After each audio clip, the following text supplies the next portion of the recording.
عدم سلطان ليتنار جنرال تادس وردا نشدشت عوارح كم زتناوحة تفليتو ناب አዲስ አበባ ዝኸዳ ፕሬዝዳንት ጊዜያዊ መምሕዳር ትግራይ ጀነራል ታደሰ ወረደ ንዝቕጽሉ 6 ዓዋርሕ ንትግራይ ክመርሕ ዕድመ ስልጣኑ ኣብ ዝተናወሐሉ እዋን ውድብ ሕወሓት ንውሳነ ፌደራል ተቃዊሞም ኣለው። ኣብያተ ምክሪ ከተማን ዓድዋን ዓብይ ዓድን ንጊዜያዊ መምሕዳር ይፍረስ እቲ ብህዝቢ ተመረፀ መንግስቲ ይመለስ ዝብል ውሳነ ኣሕሊፎም። ኢትዮጵያን ኤርትራን ናብ ኩናት ከይኣትዋ ስጋት ፈጢሩ ኣብ ዘለሉ እዋን ፓርላማ ሕብረት ኣፍሪካ ንሕቶ ኣፍ ደገ ባሕሪ ኢትዮጵያ ደጊፋ። ሕቶ ኣፍ ደገ ባሕሪ ኢትዮጵያ ውፅኢት ታሪክ ምክንያት እዩ ክብል ኣባል ፓርላማ ሕብረት ኣውሮፓ ገሊጹ። ልኡኻን ውድብ ሕቡራት ሃገራት ምስ መራሒ ሓይልታት ቅልጡፍ ደገፍ RSF ጀነራል ሓምዳን ዳጋሎ ተራኺቦም ተመያይጦም። ሰላም ጥዕና ይሃበለይ ተኸታተልቲ ትግርኛ ዜና ነዚ ሰዓት ዝሓዝናዮም ዜናታት ብቐንዲ ነጥብታት ፈሊምናዮ ኣለና ንሰናይ ምክትታልኩም ብኽብሪ ብምዕዳም ናብ ዝርዝሮም ከነስክረኩም።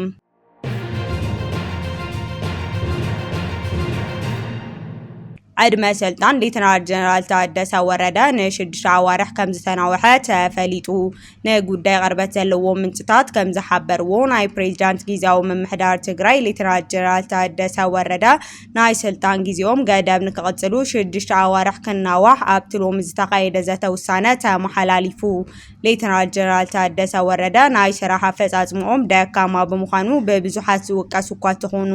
እዚ እንዳተፈለጠ عدم سلطانوم ንክናዋሕ መወሳኑ ግን ኣብ ብዙሓት ወገናት ዓቢ ሕቶ ክትዕን ያልዕላሉ። ጀነራል ታደሰ ወረደ ምስ ቀዳማይ ሚኒስትር ዶክተር አብይ አሕመድ ላዕለውት ሓለፍቲ መንግስቲ መዘታዮም ዝፍለጥ እዩ። ፕሬዝዳንት ጊዜያዊ መምሕዳር ትግራይ ሌተናንት ጀነራል ታደሰ ወረደ ምስ ቀዳማይ ሚኒስትር ኢትዮጵያ ዶክተር አብይ አሕመድ ላዕለውት ሓለፍቲ መንግስቲ ዝተራኸብሉ ናይ ስራሕ ዘተ ሎሚ ንግሆ ዝካየድ እንትኸውን ስልጣን እቲ ፕሬዝዳንት ንሽዱሽተ ኣዋርሕ ክናዋሕ ተወሲኑሎ። ኣብዚ ሎሚ ዝተኻየደ መድረኽ ጀነራል ታደሰ ወረደ ናይቲ ጊዜያዊ መምሕዳር ዓመታዊ ናይ ስራሕ ፀብፃብ ዘቕርብ ክኸውን ከሎ በድሕሪኡ ድማ ኣብቲ ዝቐረበ ፀብፃብ ዝተመርኮሰ ዝርዝር ገምጋም ዓቕሚ ዘተ ተኻይዱ እዩ። ኣብቲ ዘተ ቀዳማይ ሚኒስትር ዶክተር አብይ አሕመድ ነበር ጊዜያዊ መምሕዳር ትግራይ ኣቶ ጌታቸው ረዳ ሓዊሱ ካልኦት ላዕለዎት ሚኒስተራት ሓለፍቲ ፌደራል መንግስትን ተራኺቦም ኣለው። እቲ ርክብ ብምቕባል እቲ ፀብፃብ ኣብ ውፅኢት እታ ፀብፃብ ምርኩስ ብምግባር ምዝታይ ዘተኮረ ምዃኑ ገሊጹ እኳ እንተሃለወ ብዛዕባ ትሕዝቶ ወይ ውፅኢት እቲ ዝርርብ ዝርዝር ሓበሬታ ክሳብ ዛጊድ ዝተውሃበ ሓበሬታ የለን። ኣብ ዝርክብ ዚ ዝተኻየደ ሌተናል ጀነራል ታደሰ ወረደ ንኣይተ ጌታቸው ረዳ ተኪኡ ንጊዜያዊ መምሕዳር ትግራይ ንክመርሕ ብ8 ሚያዝያ 2025 ዓ.ም ድሕሪ ምሻሙ ልክዕ ድሕሪ ሓደ ዓመት እዩ። ጀነራል ታደሰ ቅድሚ ምሻሙ ምክትል ፕሬዝዳንት ሓላፊ ሰክሬታሪ ካቢኔ ሰላም ፀጥታን ጊዜያዊ መምሕዳር ኮይኑ የገልግል ከም ዝነበረ ይዝከር። ኣብ እዋን ምስጋር ስልጣን ቀዳማይ ሚኒስትር አብይ አሕመድ እቲ ለውጢ ሰላማዊ ወግዓዊ ኣፈጻጽማ መደብ ምስጋር መሪሕነት ኣካል ምዃኑ ብምጥቃስ ተመክሮ ጀነራል ታደሰ ኣብቲ ዝነበረ መምሕዳር ነቲ ክልል ኣብዚ ወሳኒ እዋን ንክመርሕ ከም ዘኽእሉ እውን ኣሚኑሉ ነይሩ። ሌተናል ጀነራል ታደሰ ወረደ ስልጣን ክርከብ ከሎ ንጊዜያዊ መምሕዳር ትግራይ ዝምልከት 8 ቁልፊ ዕማማት ዝሓዘ ናይ ሓደ ገጽ ሰነድ ፈሪሙ ከም ዝነበረ ይፍለጥ። ካብቶም ዕማማት እቶም ዝዓበዩ ድማ ተመዛበልቲ ናብ ቀደም መረበቶም ዝምለሱሉ ኩነታት መምችቻው እቲ መስርሕ ኣብ ዝተረፈ ከባቢታት ንክቀላጠፍ ምግባር እቲ ዋና ነይሩ። ብተወሳኺ እውን ብመሰረት ውዕል ፕሪቶሪያ ዕጥቂ ምፍታሕን ናብ ሕብረተሰብ ናይ ምፅንባር መስርሕ DDR ምርግጋጽ ዝብሉ ይርከብዎ። እቲ ቅድሚ ሓደ ዓመት ዝተኻየደ ናይ ስልጣን ምርኽኻብ ስነ ስርዓት ላዕለዎት ሰበስልጣን መንግስቲ ኣህጉራዊ ማሕበረሰብ ማሐሙድ አሊ ዮስፍን ኣብ ኣዲስ ኣበባ ዝርከቡ ዲፕሎማሰኛታት ኣብ ዝተረኸቡሉ ምጅማሩ ይዝከር። እቲ ዕድመ ስልጣን ኣብ ዘብቅዐሉ መዓልቲ ቀጻሊ ኣንፈታት እቲ ጊዜያዊ መምሕዳር እንታይ ክኸውን እዩ ዝብል ጉዳይ ንህዝቢ ትግራይ ዓብይ መዘራረቢ ኮይኑሎ።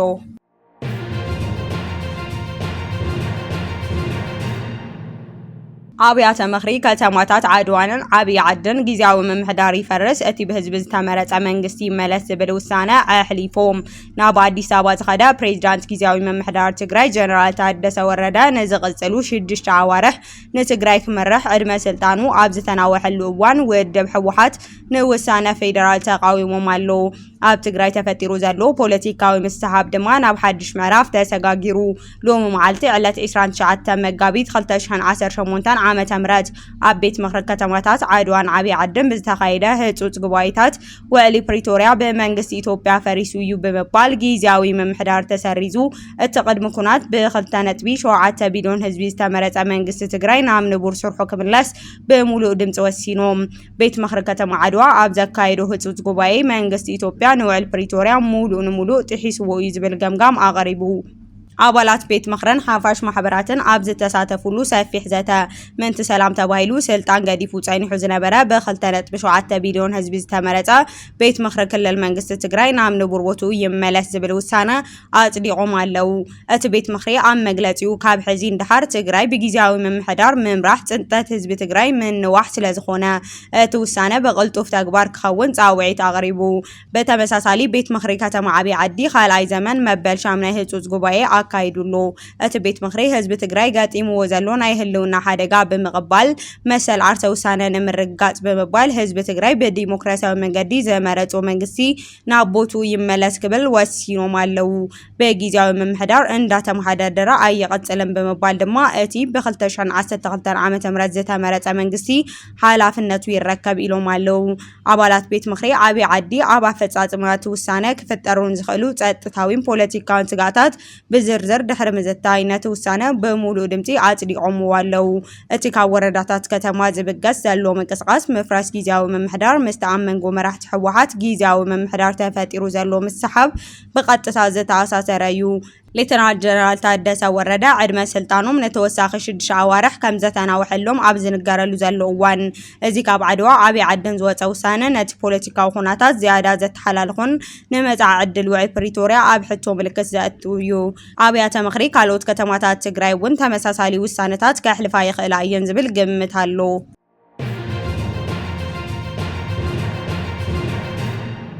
ኣብ አዲስ አበባ ዝተኻየደ ናይ ትግራይ ሃገራዊ ዘተ ሓያል ተቃውሞ ሕቶ ኣጋጢምዎ። ኮሚሽን ሃገራዊ ምክሪ ኢትዮጵያ ምስ ተወለድቲ ትግራይ ኣብ አዲስ አበባ ዘካይዶ ናይ 3 መዓልታት መድረኽ ምእካብ አጀንዳታት ምምራጽ ተወከልትን ብሩዕ ክትዕን ተቃውሞን ከም ዘጋጠሞ ጋዜጣ ሪፖርተር ጸብጺቡ። ካብ መጋቢት 23 ክሳብ 25 2018 ዓመተ ምህረት ኣብ ዝተኻየደ እዚ መድረኽ ተሳተፍቲ ኣብቲ መስርሕ ዘለዎም ቅሬታታት ስጋኣትን ብሰፊሑ ኣቕሪቦም እዮም። መብዛሕትኦም ተሳተፍቲ እዚ ናይ ትግራይ አጀንዳ ምእካብ መስርሕ ኣብ አዲስ አበባ ክካየድ ምምራጹ ነቒፎም ድምጸቶም ኣብ ውሽጢ ትግራይ ዘለዉ ብኹናት ዝተሃሰዩ ዜጋታት ከይተሰምዐ ኣብ አዲስ አበባ ኮንካ ተወከልቲ ምምራጽ ትርጉም የብሉን ዝብል ሓሳብ ደጋጊሞም ኣልዒሎም ገሊኦም ተሳተፍቲ ድማ ትግራይ ኣብ ትሕቲ ሓደጋ ህላወ እንዳሃለወት 40% መሬት ተታሒዙ እንዳሃለወ በሚሊዮናት ዝቑጸሩ ተመዛበልቲ ከይተመለሱ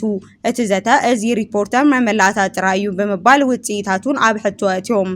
ኣብቲ መድረኽ ዝቐረቡ ሓሳባት ንጊዜያዊ ምምሕዳር ትግራይ ንመንግስቲ ፌደራልን ዝነቅፍ ነይሮም። መንግስቲ ፌደራል ንትግራይ ብዝምልከት ዝኣተወ ቃል ሓላፍነቱ ኣይተዋፅአን ዝብል ወቀሳ እውን ቀሪቡ እዩ።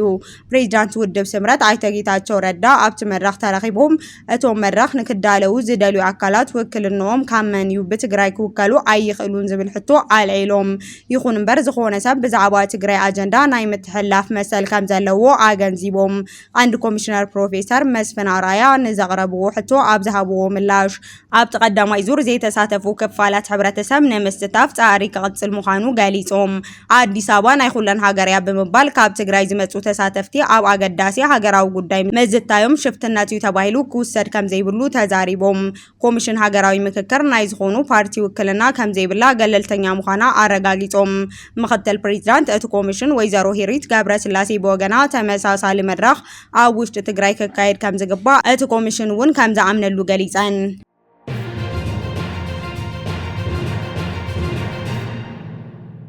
ሕቶ ዓፍ ደገ ባሕሪ ኢትዮጵያ ውጽኢት ታሪክን ምክንያት እዩ ክብል ኣባል ፓርላማ ሕብረት ኣውሮፓ ገሊጹ። ቃዋሚ ኮሚቴ መጻኢ ርክባት ጉዳይ ሰላም ቤት ምክሪ ወከልቲ ህዝቢ ኢትዮጵያ ምስ ኣባል ፓርላማ ሕብረት ኣውሮፓ ቲዮሪ ማርያኒ ኣብ ሃገር ዞባዊ ጉዳያት ዘተ ኣካይዶም ኣብ ወንበር እቲ ቀዳሚ ኮሚቴ ዶክተር ዲማ ኖጎ ኢትዮጵያ ብኣጋጣሚ ታሪክ መውጽኢ ኣፍ ደገ ባሕሪ ከም ዝሰኣነት ብምዝኻር ሕዚ ዘላቶ ናይ ኢኮኖሚ ዕቤት ቁጽሪ ህዝባን ኣብ ግምት ብምእታው ናይ ባዕላ ኣፍ ደገ ባሕሪ ክህልዋ ንህልውና ወሳኒ ምዃኑ ኣብሪሆም ኢትዮጵያ ነዚ ሕቶ ብሰላማዊ መንገዲ በስምምዕነት ንምፍታሕ ቁርጸኛ ምዃና እውን ኣረጋጊጾም ኣባል ፓርላማ ሕብረት ኣውሮፓ ቲዮሪ ማርያኒ ብወገኖም ድሌት ኢትዮጵያ መውጽኢ ኣፍ ደገ ባሕሪ ንምርካብ ዘለዎ ድሌት እዋናዊን ታሪካውን ኣብ ድልድል ምኽንያት ዝተመስረተ ምዃኑ ገሊጾም ኣብ 1950ታት ኣብ ውድብ ሕቡራት ሃገራት ዝነበራ ታሪካዊ መስርሕ ብምጥቃስ ነዚ ሕቶ እዚ ንምዕዋት ኣድላይ ዲፕሎማስያዊ ደገፍ ንምግባር ድሉው ምዃኖም ብወግዓ ኣፍሊጦም ብተወሳኺ ኣብቲ ዘተ ዓብዪ ግድብ ህዳሰ ኣብ ታሕተዎት ሃገራት ተፋሰስ ዋሕዲ ማይ ከም ዘየስዕብ ብተግባር ምርግጋጹ ተላዒሉ እዩ ዶክተር ዲማ ኖጎ መንግስቲ መበል ሻብዓይ ሃገራዊ መረፃ ብሰላም ንክዛዘም በትኹረት ይሰርሕ ከም ዘሎ ዝገልጹ ክኸውን ከሎ እቲ መድረኽ ኣብ መንጎ ፓርላማታት ሕብረት ኣውሮፓን ፈረንሳይን ኢትዮጵያን ዘሎ ርክብ ንምጥንኻር ዘዓለመ ምዃኑ ተመላኺቱ በተዛማዲ ምሕደራ ቀይሕ ባህሪ ኩሉ ዝሓቁፍ ብምግባር ዓለም ለኻዊ ሰንሰለት ቀረብ ክሳለጥ ይግባእ ክብል ቫይስ ኣድሚራል ክንዱ ገዙ ገሊጾም ኣዛዚ ሓይሊ ባሕሪ ኢትዮጵያ ቫይስ ኣድሚራል ክንዱ ገዙ ምሕደራ ቀይሕ ባህሪ ኩሉ ሓቂፉ ክኸውን ከም ዝግባእ ኣስሚሮምሉ እዚ ዘተ እዚ ኣብ ከባቢ ቀይሕ ባሕርን ወሽመጥ ኤደንን ንዘሎ ምምሕዳር ባሕርን ኣብቲ ዞባ ዝረኣዩ ዘለዉ ፖለቲካዊ ኢኮኖሚያዊን ጸጥታዊን ጉዳያት ንምድህሳስ ዝዓለመ እዩ ንነዊሕ ዓመታት ምሕደራ ቀይሕ ባሕሪ ኣብ ገምጋም ባሕሪ ዘለዋ ሃገራት ጥራይ ተሓፂሩ ዝጸንሕ እኳ እንተኾነ ሕዚ ግን እዚ ኣካይዳ እዚ ዘላቒ ሰላም ዕቤት ከረጋግጽ ከም ዘይኽእል ገሊጾም ከም ኢትዮጵያ ዝበለ ሃገራት ኣብ ሰላምን ጸጥታን ነቲ ዞባ ዘለወን ግደ ዘይትካ ምዃኑ ትንታነ ቀሪቡ ኢትዮጵያ ላዕላዊ ኣፍ ደገ ባሕሪ ንምርካብ እትገብሮ ጻዕሪ ንሃገራዊ ሽቱ ጥራይ ዘይኮነስ ንሓባራዊ ረብሓ እቲ ዞባ ዝዓለመ ምዃኑ ገሊጾም ኢትዮጵያ ኣብ ባሕሪ ዘለዋ ግደ ምጥንኻሩ ከም ሽፍትነት ባሕሪ ግብረ ሽበራን ዘይሕጋዊ ስደትን ምስጋር ደቂ ሰባት ዝበሉ ሓበራዊ ስጋት ጸጥታ ንምክልኻል ዓብዪ ዓቕሚ ከም ዝፈጥር ተሓቢሩ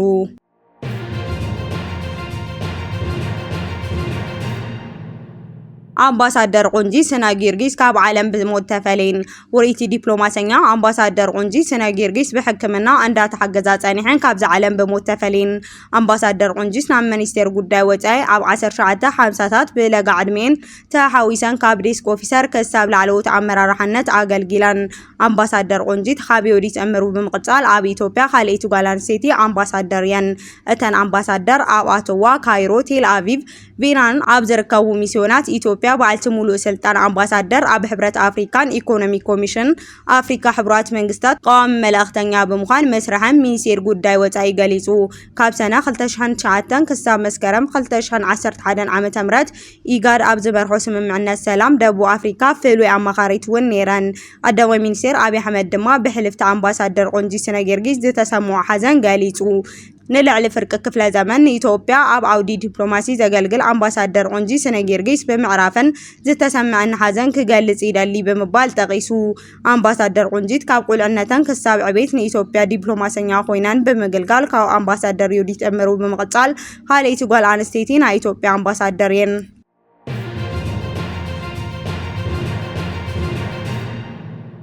ልኡኽ ውድባት ሕብራት ሃገራት ምስ መራሒ ሓይልታት ቅልጡፍ ደገፍ RSF ጀነራል ሓምዳን ዳግሎ ተራኺቦም ተመያይጦም ፍሉይ ልኡኽ ዋና ጸሓፊ ውድብ ሕብራት ሃገራት ኣብ ጉዳይ ሱዳን ቴጋ ሃቪስቶ ምስ ኣዛዚ ሓይሊ ቅልጡፍ ደገፍ መሐመድ ሓምዳን ዳግሎ ኣብ ናይሮቢ ኬንያ ከም ዝተመያየጡ ተገሊጹ ቃል አቀባይ ውድብ ሕብራት ሃገራት ስቴፋን ዱጃሪች ከም ዝሓበሩ እቲ ፍሉይ ልኡኽ ኣብ ካርቱም ሱዳን ካይሮ ዝግበር ዲፕሎማስያዊ ዑደት ድሕሪ ምዝዛሙ እቲ ናብ ናይሮቢ ብምቕና ምስ ሓሜቲ ተራኺቦም እዚ ምስ ሓሜቲ ዝተገበረ ዘተ እቲ ልኡኽ ምስ ኣቦ ወንበር ልኡላዊ ቤት ምኽሪ ሽግግር ሱዳን ጀነራል ዓብደልፊታ አልቡርሃን ሰበስልጣን ካርቱም ድሕሪ ዝገበሩ ርክብ ዘሰዓበ እዩ ነዚ ግጭት ንምርጋእ ሰላማውያን ሰባት ንምክልኻል ዘኽእሉ ግብራዊ መንገድታት ንምንዳይ ሃናፂ ዕድል ዝፈጥሩ ምዃኖም ተገሊጹ ክልቲኦም ተፋለምቲ ወገናት ምስ ውድብ ሕቡራት ሃገራት ንምትሕባር ድሌት ምርኣዮም ተስፋ ዝህብ እኳ እተኾነ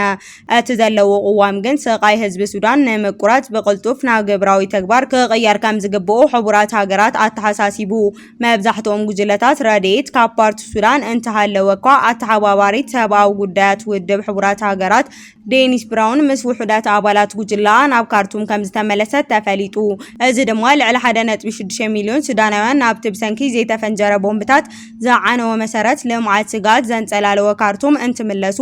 ኣብ ዘለውሉ እዋን ንጥፈት ረድኤት ንምስፋሕ ዝዓለመ እዩ። ኩናት ሱዳን መበል ሳልሳይ ዓመቱ ንክመልእ ሂደት መዓልትታት ጥራይ ኣብ ዝተረፈሉ እዋን ውድብ ሕቡራት ሃገራት ህጹጽ ምቁራት ቶክሲ ክገብራ ትካላት ጥዕና ሓዊሱ ሰላማዊ መሰረት ልምዓት ክህልወን ውሕስ ዝኾነ ናይ ሰብኣዊ ረድኤት መስመር ክኸፍት ጻውዒት ደጊሙ ኣቕሪቡሎ።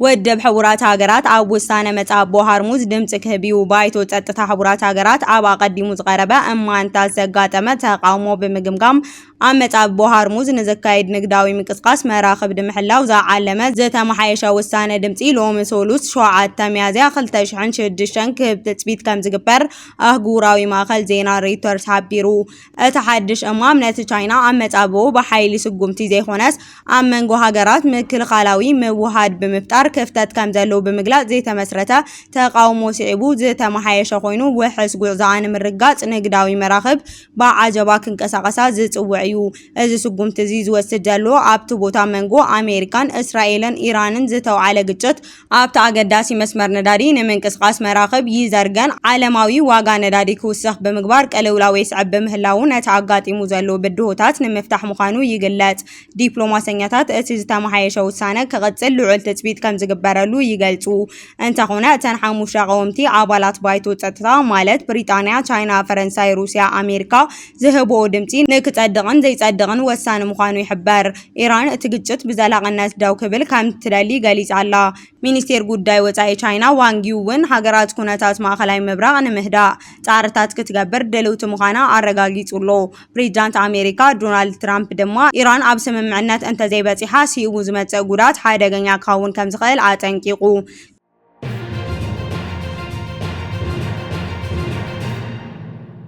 كبراتن فتواتن تقطاتلتي زيناتاتنا نساعد زدالنا يوم حدش معبالتاتن اوانا وحبريتاتاتن ابززازي من لنا نمكت سالخوم نمسجن